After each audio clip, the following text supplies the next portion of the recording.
Well, no doubt many of you are familiar with the story of Joshua and the Battle of Jericho. God gave him a divine strategy in which he followed, and the Israelites won the Battle of Jericho. Shortly thereafter, the next city they came to was Ai. They sent out spies who came back and said, "Oh, it's just a small town. We don't need to send everybody. We'll just send a small contingent," which they did, but they were soundly defeated.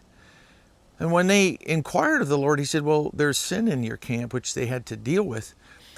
And I can't help but think if Joshua had treated Ai the same way he did Jericho, where he knew he was overwhelmed, if he would have asked God for direction, that God would have told him, "Hey, there's something you need to deal with first." But sadly, it appears like Joshua fell into the trap that's really easy for any of us to do, and that is to start to rely on ourselves when we start to have some success.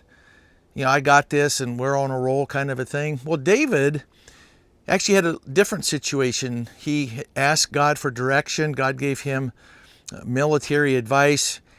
He won the battle decisively.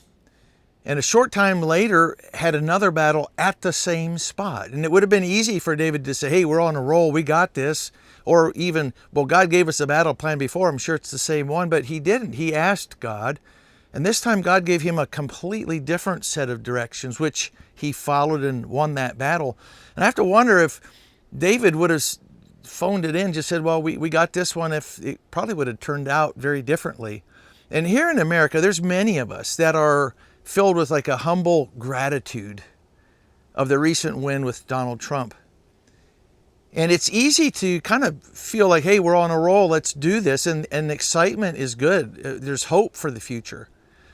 But the truth is, we need to look at how we got here, because many of you have joined with millions of Americans and people around the world in praying for the last at least 4 years, some many longer. And I believe firmly that the battle was first won in the spiritual realm before the physical and political realm. If there's anything we've learned in the last 4 years, is we really don't have that much of a political problem. We have a deep, fundamental spiritual problem. There's good and evil.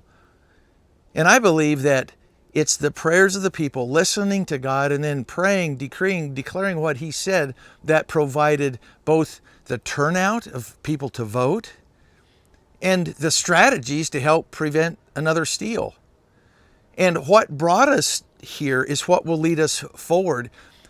Our founders wrote in the Declaration of Independence, after all the kind of political discussion, at the end they wrote, "And with a firm reliance on the protection of divine providence," providence capital P, meaning God.